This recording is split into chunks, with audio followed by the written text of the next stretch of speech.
GDPR is part of a swathe of regulatory updates that are happening around the world at the moment in regards to how organisations deal with private information within their organisations, the GDPR or the General Data Protection Regulation. So that was launched by the EU specifically to make sure that organisations dealing with the private information of citizens of the EU were taking their obligations for protecting privacy in a very serious manner. And as part of that, we're seeing the introductions of very aggressive timelines for implementing requirements. So we're looking at a deadline just before mid-year in calendar year 2018. But also some very severe penalties for those that aren't able to meet compliance and potentially do suffer a breach.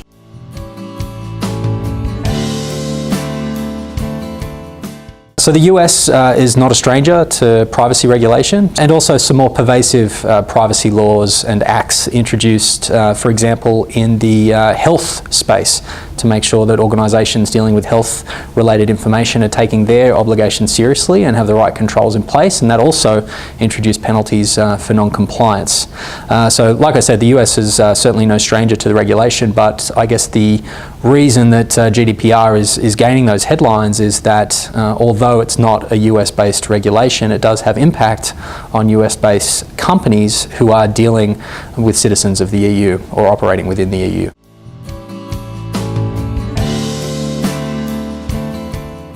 The impact globally is really to do with any organisation that's dealing with personal information of citizens of the EU, so that's the global impact. But then how that trickles down, I guess, even though that it's an EU regulation, how it trickles down at a local country level is because we have so many multinational companies operating out of virtually every country around the world. And that's especially true for somewhere like India, where we've got many multinational organisations in manufacturing space, in BPO space,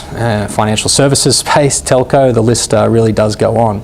I think there's a lot of awareness for regulations such as the GDPR in areas like financial services at the moment, and in business process outsourcing, if I'm talking about India specifically. But I think there'll be a second wave of other organisations in related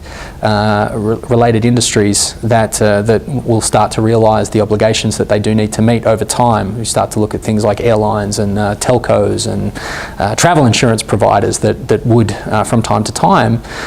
deal with the private information of citizens of the EU.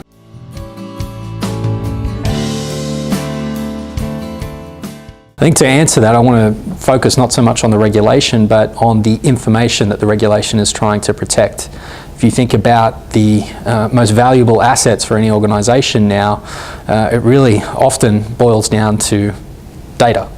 You know, someone in a roundtable that we ran just this morning mentioned that data is the new oil. Right, it's there it becomes the lifeblood of the organisation. So the reason that we see a regulation like GDPR really driving, I guess, that interconnectedness across the executive tier, the IT tier, the security tier, you know, every sort of operational tier, is because information is pervasive throughout the organisation.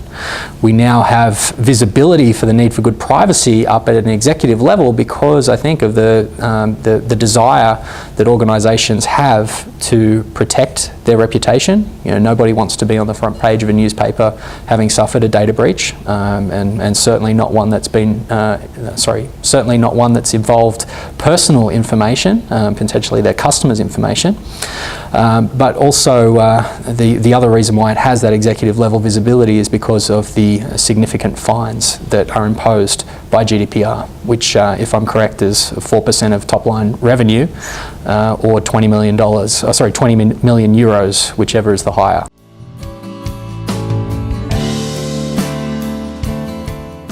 So in the event of the data breach, the onus really is on the company to make sure that they are effectively responding. So responding in a measured way, you know, following practices that ensure they're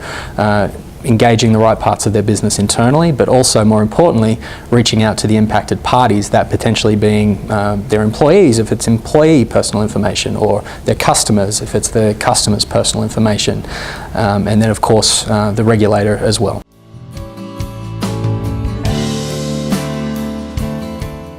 So we've seen a need across the organisations that we deal with around the world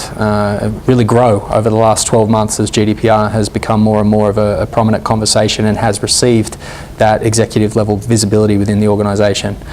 We as RSA have been helping customers with their privacy programs for many years with the RSA Archer offering that we provide as a leading governance, risk and compliance solution within the industry. But what we've found is that with the swell of regulation in the privacy space, that we've needed to really make sure that we're aligning in the best possible way with the needs of those regulations, and GDPR has really been the lens that we've applied to that. I'm very happy to announce that we have launched 2 new specific offerings by way of GRC use cases designed to help customers grow their compliance program around GDPR. Those 2 specific offerings: first, we have an offering around data governance, so making sure that you as an organisation have a good understanding of how you use personal information, where it flows within your organisation, perhaps how sensitive it is. Maybe something like a phone number versus a health record obviously has different levels of sensitivity associated with it, and then how long that information needs to be retained. That becomes a building block to a broader capability around an operational privacy program. So as you onboard new assets within your organisation, as you go live with new projects, as you launch new IT initiatives, or as you decide to deliver new products and services to your customers, making sure that you consider the privacy needs of those activities, making sure that you're aware of the information that those systems or offerings or products are going to touch, and then making sure that the right risks are identified and that the appropriate controls are put in place. We do have an existing capability that we've been offering for some time that also helps customers in their journey towards having an effective privacy program, that being in the realm of breach management. So we're seeing more and more organisations look at how they're getting prepared for dealing with data breaches, and then once they're prepared, making sure they understand how they're going to respond to those data breaches. Who do we need to engage? How are we impacted in the event of a specific incident? What are the next steps that we need to take? And making sure that that's all governed through workflow and notifications and engagement with the broader business.